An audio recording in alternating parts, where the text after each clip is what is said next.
নমস্কার, ডিজিটাল খবরিলালে সবাইকে স্বাগত। বাংলায় একটা প্রবাদ আছে, ওই মরার সময় হরিনাম। তো এখন রাহুল গান্ধী এবং কংগ্রেসের অবস্থা শুনে বা অবস্থা দেখে অনেকটা সেরকমই কিন্তু মনে হচ্ছে, যেন মরার অবস্থা হয়ে এসছে ইন্ডিয়া জোটের, বা ধ্বংসস্তূপে পরিণত হতে চলেছে ইন্ডিয়া জোট, আর সেখানেই দাঁড়িয়ে একেবারে হরিনাম। কিন্তু কেন হঠাৎ করে সকাল সকাল রাহুল গান্ধী বা কংগ্রেস বা ইন্ডিয়া জোট এইসব নিয়ে কথা বলতে এলাম? কারণ হলো গিয়ে নীতিশ কুমার। সাম্প্রতিক সময়ে অনেকেই এটা খবর জানেন, অনেকে খবর রাখছেন যে নীতিশ কুমার ইন্ডিয়া ছেড়ে এনডিএর দিকে পা বাড়িয়েছে। খুব ভালো কথা, কিন্তু শুধু কি তিনি যেচে পা বাড়ালেন নাকি তাকে পা বাড়াতে বাধ্য করা হলো? অনেকেই অনেক রকম প্রশ্ন তুলছেন। কিন্তু ইন্ডিয়া জোটের মধ্যে এই যে একেবারে ল্যাজে গোবরে অবস্থা হয়ে আছে কংগ্রেসের, সেটা নিয়ে কারোর কোনো দ্বিমত নেই। কিন্তু প্রশ্ন হলো, কংগ্রেস কি নিজের কবর নিজেই খুলল? মানে এই যে রাহুল গান্ধী প্রথম থেকেই তাকে প্রজেক্ট করা হচ্ছে রাহুল গান্ধীকে সামনে রেখে লড়াই। এটাকে অনেকেই হয়তো মেনে নিতে পারছেন না। আবার লক্ষ্য করলে দেখবেন যে রাহুল গান্ধী যাদেরকে নিয়ে খুব ঘনিষ্ঠতা, যাদের সাথে চলবার চেষ্টা করছেন, তাদেরকেও খুব একটা মেনে নিতে পারছে না অনেক দল।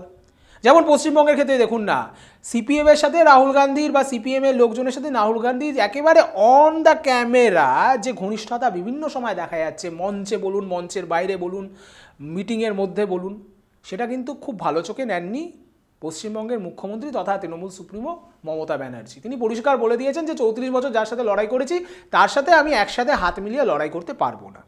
কোথাও না কোথাও গিয়ে ক্ষোভটা যত না সিপিএমের উপরে, তার থেকে বেশি বোধহয় কংগ্রেস, বিশেষ করে আরও রাহুল গান্ধীর উপরে। অপরদিকে আমরা সবাই জানি যে দিল্লিতে সেখানে কিন্তু একেবারে আম আদমি পার্টির মুখোমুখি প্রতিপক্ষ যদি ধরা হয় তাহলে কংগ্রেস।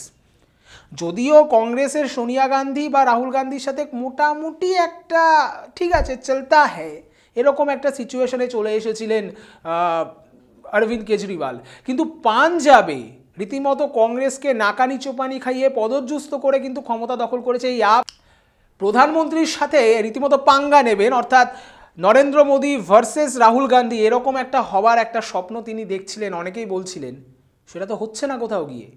যাদের ভরসায় তিনি ময়দানে নামবেন বলে সিদ্ধান্ত নিয়েছিলেন, সেই বড় বড় রথী মহারথীরাই তো কোথাও গিয়ে যেন হাত ছেড়ে দিচ্ছে।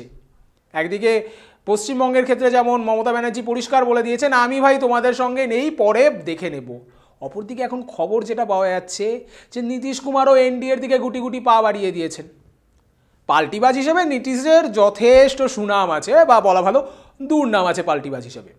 তো মমতা ব্যানার্জি তিনি তো প্রথম থেকে আলটিমেটাম দিয়ে রেখেছিলেন যে ভাই 30শে ডিসেম্বর অবধি, 31শে ডিসেম্বর অবধি আমি দেখবো, তারপরে আমি যা ভাবার ভাববো। তখন কি শীত ঘুম ঘুমাচ্ছিলেন রাহুল গান্ধী বা কংগ্রেসের যারা হাইকমান্ড রয়েছে? এখন যতই বলুন রাহুল গান্ধী যে মমতা ব্যানার্জির সঙ্গে আমার খুব ভালো সম্পর্ক, তার পরিবারের সঙ্গে, তার দলের সঙ্গে আমার এবং আমার পরিবারের খুব ভালো সম্পর্ক, চিরে আর ভেজার পর্যায়ে নেই, হাত থেকে বেরিয়ে গিয়েছে। অপরদিকে প্রথম থেকেই কন্ট্রোল করা উচিত ছিল অধীর রঞ্জন চৌধুরীকে।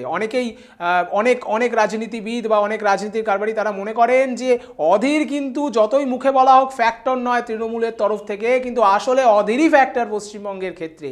একের পর এক বিভিন্ন ইস্যুতে একেবারে নাম ধরে মুখ্যমন্ত্রীকে আক্রমণ, মমতা ব্যানার্জি এটা খুব একটা ভালো চোখে নেননি। অপরদিকে রাহুল গান্ধী আবার সীতারাম ইয়েচুরির সঙ্গে এতটাই দহরম মহরম, এতটাই মাখো মাখো একটা সম্পর্ক দেখিয়ে দিয়েছেন, সেটাও মমতার খুব একটা ভালো চোখে লাগেনি। তাহলে কি রাহুল গান্ধী রীতিমতো নিজের দল এবং ইন্ডিয়া জোটের সমাপ্তির মানে শেষ কফিনের শেষ পেরেকটা নিজের হাতেই মেরে দিলেন? প্রশ্ন কিন্তু উঠছে। কারণ বরাবর দেখা গেছে কংগ্রেস সামনে এগিয়ে দিয়েছে রাহুল গান্ধীকে, মমতা ব্যানার্জি কখনোই রাহুল গান্ধীকে মানতে চান না। অপরদিকে আমরা দেখেছি যে আম আদমি পার্টি, সেটা পাঞ্জাব হোক কিংবা দিল্লি হোক, সেখানে একেবারে ঘোষিত প্রতিপক্ষ আম আদমি পার্টির কংগ্রেস। ফলে কংগ্রেসকে তারা এমনিই মানতে চান না, আর রাহুল গান্ধীকে তো আরোই মানবেন না। আবার রাহুল গান্ধীর এই যে বিপরীত লবি, অর্থাৎ মমতা ব্যানার্জি, অরবিন্দ কেজরিওয়াল বলুন, বা অখিলেশ যাদব, বা বলুন উদ্ধব ঠাকরে, তারা কিন্তু যথেষ্ট শক্তিশালী। ফলে কংগ্রেসের কোথাও কি স্ট্র্যাটেজিতেই প্রথম দফায় ভুল হয়ে গেল? প্রথম দফাতেই নিজেই আত্মঘাতী গোল খেয়ে বসে রইল রাহুল গান্ধীর টিম। কারণ যেখানে দেখা যাচ্ছে যে এতগুলো হেভিওয়েট দল তাকে খুব একটা পছন্দ করছে না বলে অনেকেই বলছেন, সেখানে দাঁড়িয়ে শুধুমাত্র তাকে প্রজেক্ট করেই কেন এগোতে চাইলেন? অনেকে বলেন যে প্রিয়াঙ্কা গান্ধীকে ময়দানে নামালে অনেক বেশি সুবিধা হতো। অনেক বেশি সংগঠনিক দিক থেকে প্রিয়াঙ্কা গান্ধী রাহুলের থেকে অনেক বেশি এফেক্টিভ, এমনও অনেক রাজনীতিবিদ বা রাজনীতি বিশারদ বলে থাকেন। সেক্ষেত্রে কেন প্রিয়াঙ্কা গান্ধীকে একেবারে বসিয়ে রাখা হয়েছে সামান্য একজন প্রার্থী করে? তাকে প্রচারেও সেভাবে ইউজ করা হচ্ছে না, কোথাও তাকে প্রজেক্ট করা হচ্ছে না। অন্ধ পুত্র স্নেহ বলা যায় কি একে সোনিয়া গান্ধীর? অনেকে কিন্তু এই প্রশ্নও তুলছে। এখন সেই পুত্র স্নেহ দেখাতে গিয়ে যদি গোটা কংগ্রেস সাম্রাজ্য এইভাবে ধূলিসাৎ হয়ে যায়, তাহলে কিন্তু খুব মুশকিল কংগ্রেসের জন্য। কারণ লোকসভা ভোটের শুরুর আগেই যেভাবে ব্যাকফুটে কংগ্রেস, সেখানে দাঁড়িয়ে আসন্ন লোকসভায় তারা কতটা কি লড়াই দিতে পারবে তা নিয়ে কিন্তু এখন খোদ কংগ্রেসের অভ্যন্তরেই বড়সড় প্রশ্নচিহ্ন ঘোরাফেরা করছে, এমনটাই মনে করছে বিরোধী পক্ষ। কিন্তু আমরা সবসময় বলি রাজনীতিতে কিন্তু কোনো একটা ছোট্ট ইস্যু বা কোনো একটা ছোট্ট চাল অনেক কিছু পাল্টে দিতে পারে। রাহুল গান্ধী কি সেরকম কিছু করতে পারবেন? ভারত জোড়ো ন্যায়যাত্রা হচ্ছে, পশ্চিমবঙ্গের এসে প্রবেশ করেছে সেই ন্যায়যাত্রা, হঠাৎ করে রাহুল গান্ধী আবার দিল্লিতে গেছেন। দিল্লি থেকে ফিরে তিনি কোনো জাদু দেখাতে পারবেন?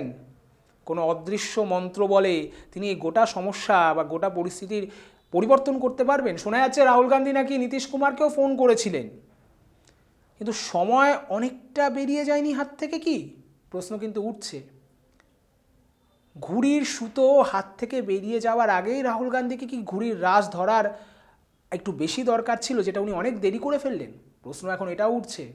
সব মিলিয়ে কংগ্রেস কোণঠাসা এটা বোঝা যাচ্ছে, কিন্তু এখন প্রশ্ন উঠছে যে এই কোণঠাসা হওয়ার জন্য দায়ী কি শুধুমাত্র রাহুল গান্ধী, না এর মধ্যে অনেক অন্য কারণ রয়েছে? তবে প্রাথমিকভাবে রাজনীতির কারবারিরা কিন্তু মনে করছেন যে কংগ্রেস বারংবার গান্ধী পরিবার এবং বিশেষ করে রাহুল গান্ধীকে মুখ করে এগোবার যে লড়াইটা করছে, তাতেই বারংবার ব্যাকফুটে যেতে যেতে এখন প্রায় দেওয়ালে পিঠ ঠেকে যাওয়ার মতো অবস্থায় দাঁড়িয়ে গিয়েছে। এখন এই পিঠ ঠেকে যাওয়া অবস্থা থেকে পাল্টা দিতে পারবেন কি না রাহুল গান্ধী, সেটা নিয়ে যথেষ্ট কিন্তু প্রশ্ন আছে। কারণ 1 নম্বর, আক্রমণাত্মক আন্দোলনের রাজনীতি তিনি করেন না। দ্বিতীয়ত হলো গিয়ে নরেন্দ্র মোদীর মতো ক্যারিশমা তার নেই, এটা তো মানতেই হবে।